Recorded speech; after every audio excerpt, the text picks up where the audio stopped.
ನಮಸ್ತೆ ಸ್ನೇಹಿತರೆ, ಇರುವೆಗಳ ಕಾಟಕ್ಕೆ ನಿಮಗೆ ಶೀಘ್ರವಾಗಿರುವಂತಹ ಪರಿಹಾರ ಬೇಕಾ?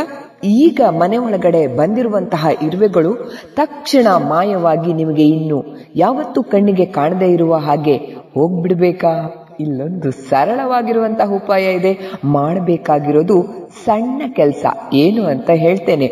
ಅದಕ್ಕಿಂತ ಮುಖ್ಯವಾಗಿ ಮೊದಲು ನೀವು ತಿಳ್ಕೊಳ್ಬೇಕಾಗಿರೋದು ಇರುವೆಗಳು ಯಾಕೆ ಮನೆ ಒಳಗೆ ಬರುತ್ತೆ. ಖಂಡಿತವಾಗಿಯೂ ನೀವು ಬಹಳ ಕೊಳಕಾಗಿರುವಂತಹ ಮನೆಯಲ್ಲಿ ಇಟ್ಕೊಂಡಿರುವವರಾಗಿದ್ರೆ, ಎಣ್ಣೆಯ ಪದಾರ್ಥಗಳು ಹೆಚ್ಚು ಚಲ್ಲಾಪಿಲ್ಲಿಯಾಗಿ ಬೀಳುವಂತಹ ಮನೆಯ ವಾತಾವರಣ ಇದ್ರೆ, ಮಕ್ಕಳು ತಿಂದಂತಹ ಆಹಾರಗಳನ್ನ ಅಲ್ಲಲ್ಲಿ ಹೇಗ್ ಬೇಕಾದ್ರೆ ಹಾಗೆ ಬಿಡುವವರಾಗಿದ್ರೆ, ಸಂಧಿ ಮೂಲೆಗಳಲ್ಲಿ ಕಸ ಹುಳುಗಳು ಇಂಥವೆಲ್ಲ ಜಾಸ್ತಿ ಸಂಗ್ರಹವಾಗಿರುವಂತಹ ಮನೆಗಳಿಗೆ ಇರುವೆಗಳು ದಿನವೂ ಅತಿಥಿಗಳೇ, ಹೌದಲ್ವಾ? ಅವುಗಳಿಗೆ ಆಹಾರ ಬೇಕು, ಅವು ಮನೆ ಒಳಗಡೆ ಬರುತ್ತೆ. ಮನೆಯ ಹೊರಭಾಗದಲ್ಲಿ ಸಿಗುವುದಕ್ಕಿಂತ ಮನೆಯ ಒಳಗೆ ತುಂಬಾ ಸುಲಭವಾಗಿ ಬೇಕಾದಷ್ಟು ಸಿಗತ್ತೆ ಅಂದ್ರೆ ಯಾವ ಇರುವೆಗಳು ಬಿಡತ್ತೆ? ಡಬ್ಬಿಗಳಿಗೂ ಮುತ್ತು ಹಾಕೊಳತ್ತೆ, ಅಡಿಗೆ ಮಾಡಿದಕ್ಕೂ ಮುತ್ತು ಹಾಕೊಳತ್ತೆ. ಬಹಳ ಕಷ್ಟ ಕಣ್ರಿ, ಇವುಗಳನ್ನು ಓಡ್ಸಕ್ಕೆ ಆಗಲ್ಲ.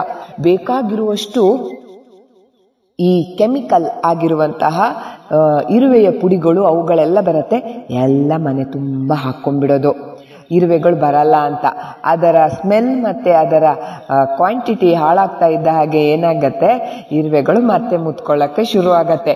ಈ ಕೆಮಿಕಲ್ ರಾಸಾಯನಿಕ ವಿಷಗಳು ನಾವೇನು ಮನೆಯಲ್ಲಿ ಬಳಸ್ತೇವೆ, ನಮ್ಮ ಮನೇಲಿ ಏನಾದ್ರೂ ಚಿಕ್ಕ ಮಗು ಇದೆ ಅಂತ ಹೇಳಿದ್ರೆ ಅವುಗಳು ಕೈಗೋ ಕಾಲಿಗೋ ಅಲ್ಲಿ ಇಲ್ಲಿ ಅಂಟಿ ನಮ್ಮ ದೇಹಕ್ಕೂ ಅಲ್ಲಿ ಇಲ್ಲಿ ಇಟ್ಟ ವಸ್ತುಗಳಿಂದ ಚೂರು ಈ ವಿಷಗಳು ನಾವು ಸೇವಿಸ್ತಾ ಬಂದ್ರೆ ಮುಂದೆ ನಮ್ಗೆ ಹೊಟ್ಟೆ ಒಳಗಡೆ ವಿಷ ಸೇರ್ಕೊಳ್ತಾ ಇರತ್ತೆ. ಕಿಡ್ನಿ ಕಲ್ಲುಗಳಾಗಿರುವಂತಹದ್ದು ಅಥವಾ ಏನು ಡೈಜೆಷನ್ ಸಿಸ್ಟಮ್ ಹಾಳಾಗುವಂಥದ್ದು, ಫುಡ್ ಪಾಯ್ಸನ್ ಆಗುವಂಥದ್ದು, ಏನೇನೋ ಹೇಳ್ತಾರೆ. ಅಲ್ಲಿ ವಿಷ ಹಾಕಿದ್ದಾರೆ, ಇಲ್ಲಿ ವಿಷ ಹಾಕಿದ್ದಾರೆ. ಇಲ್ಲ, ನಮ್ಮನೆಯಲ್ಲೇ ನಾವು ತಿನ್ಕೊಂಡಿರ್ತೇವೆ. ಅದು ನಮಗೆ ವಿಷ ನಿಧಾನವಾಗಿ ಸಂಗ್ರಹವಾಗಿ ನಮ್ಮ ಆರೋಗ್ಯವನ್ನ ಸಂಪೂರ್ಣ ಹಾಳು ಮಾಡುತ್ತೆ. ಇಂತಹ ಕೆಮಿಕಲ್ ಅನ್ನ ನಾವು ಮನೆ ಒಳಗಡೆ ಬಳಸಬೇಕಾದ್ರೂ, ಕೈಯಿಂದ ನಾವು ಮುಟ್ಟಿ ಸ್ಪರ್ಶವಾಗಿ ಹಾಕ್ಬೇಕಾದ್ರೂ ಬಹಳ ಜಾಗ್ರತೆ ಇರಬೇಕು. ಯಾವುದೇ ಕಾರಣಕ್ಕೂ ಯಾವುದೇ ಇರುವೆಯ ಪುಡಿಯನ್ನ ತಂದು ಮನೆಯಲ್ಲಿ ಬಳಸೋದು ಬೇಡ. ಅಷ್ಟು ಸುಲಭವಾಗಿರುವಂತಹ ವಿಧಾನ ಈಗ ನೀವು ತಿಳ್ಕೊಳ್ತಾ ಇದ್ದೀರಾ. ಯಾವುದೇ ವಿಷಯುಕ್ತ ವಸ್ತುಗಳನ್ನ, ಪುಡಿಗಳನ್ನ, ಅದು ಇದು ಯಾವುದನ್ನು ಮನೆಯಲ್ಲಿ ಹಾಕೋದ್ ಬೇಡ. ಲಕ್ಷ್ಮಣ ರೇಖೆ ಇರ್ಬೋದು ಅಥವಾ ಇರುವೆ ಪುಡಿಗಳಿರ್ಬೋದು, ಯಾವುದು ಹಾಕೋದ್ ಬೇಡ. ನಾನು ಹೇಳಿರುವಂತಹ ಸರಳ ಉಪಾಯವನ್ನ ನೀವು ಮಾಡಿ ಸಾಕಾಗತ್ತೆ. ಅದಕ್ಕಿಂತ ಮೊದಲು ಇನ್ನೂ ಒಂದು ವಿಷಯ ನೀವು ತಿಳ್ಕೊಳಕ್ಕಿದೆ.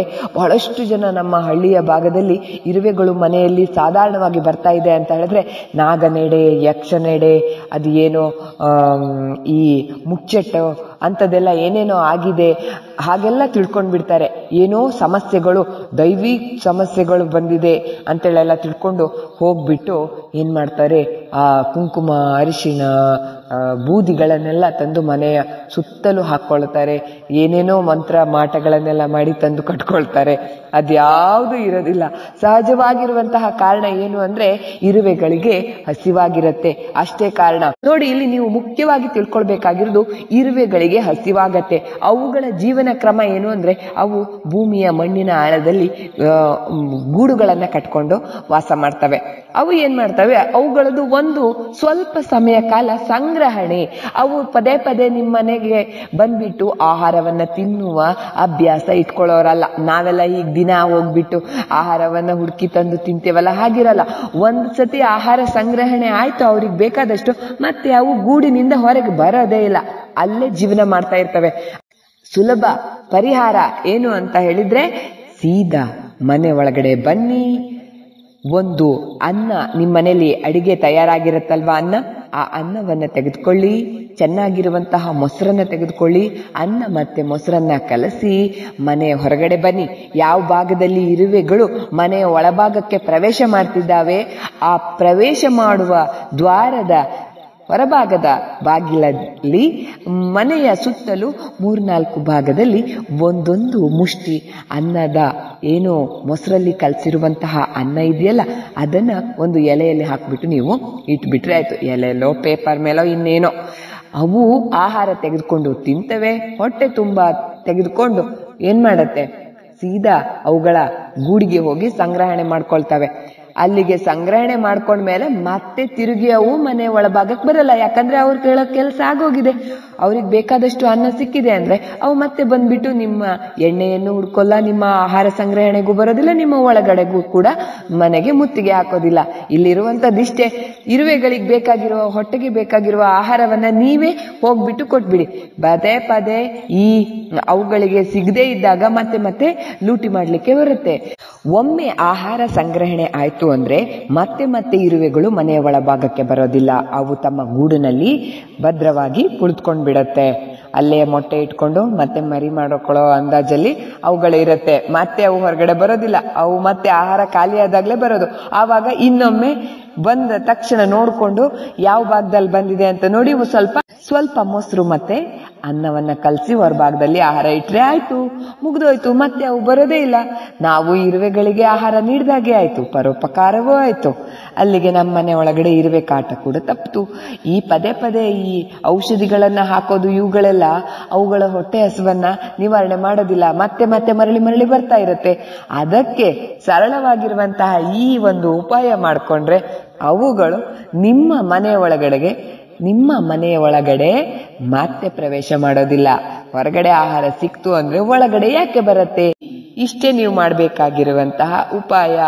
ಕಿಟಕಿಯ ಸಂಧಿಗಳಲ್ಲೆಲ್ಲ ಬರ್ತಾ ಇದೆ ಅಂದ್ರೆ ಕಿಟಕಿಯ ಹೊರಭಾಗದಲ್ಲಿ ಆಹಾರವನ್ನ ಇಟ್ಬಿಡಿ. ಮತ್ತೆ ಒಳಭಾಗಕ್ಕೆ ಅದು ಪ್ರವೇಶ ಮಾಡೋದಿಲ್ಲ. ಸುಮ್ಮನೆ ಒಳಭಾಗದಲ್ಲಿ ಇರುವೆ ಪುಡಿ ಅದು ಇದು ಹಾಕಿ ಹಣ ವೆಚ್ಚ ಮಾಡೋ ಬದಲು ಇರುವೆಗೆ ಬೇಕಾಗಿರುವಂತಹ ಒಂದು ಮುಷ್ಟಿ ಅನ್ನವನ್ನ ನೀವು ಹೊರಗಡೆ ಹಾಕ್ಬಿಟ್ರೆ ನಿಮ್ಮ ಕೆಲಸ ಸುಲಭವಾಯ್ತಲ್ಲ. ಮತ್ತೆ ಇರುವೆ ಬರೋದಿಲ್ಲ. ಇದು 100% ನಿಮಗೆ ಪರಿಹಾರವನ್ನ ಇರುವೆಯ ಕಾಟದಿಂದ ಮುಕ್ತಿ ಸಿಗುವ ಸರಳ ಉಪಾಯ ಮಾಡ್ಕೊಳ್ಳಿ, ನೋಡಿ, ಬಳಸಿ. ಸರಿ, ಹಾಗಾದ್ರೆ ಟಾಟಾ ಬಾಯ್ ಬಾಯ್. ಇರುವೆಯ ಕಾಟದಿಂದ ಕೂಡ ಮುಕ್ತಿ ಸಿಗ್ಲಿ. ಅಶ್ವಿನಿಗೂ ಒಂದು ಟಾಟಾ ಬಾಯ್ ಬಾಯ್ ಹೇಳ್ಬಿಡಿ. ಒಳ್ಳೆಯ ಟಿಪ್ಸ್ಗಳು ವಾಚಶ್ವಿನಿಯಲ್ಲಿ ನಿಮ್ಮ ಪ್ರೋತ್ಸಾಹ ಸಹಕಾರ ಸದಾ ಇರತ್ತೆ ಅಂತ ನನಗೆ ಗೊತ್ತಿದೆ. ಆದ್ರೂ ಕೂಡ ಮರೆಯದೆ ಒಂದು ಲೈಕ್, ಒಂದು ಶೇರ್ ಮಾಡಿ, ಒಂದು ಕಮೆಂಟ್ ಅನ್ನ ಉತ್ತಮವಾಗಿ ಪಾಸ್ ಮಾಡಿ ಅಂತ ಕೇಳ್ಕೊಳ್ತಾ ಬರೋದ. ಹಾಗಾದ್ರೆ ಸರಿ, ಇರುವೆಯನ್ನ ಓಡಿಸುವ ಕೆಲಸವನ್ನ ಪ್ರಾರಂಭ ಮಾಡಿ.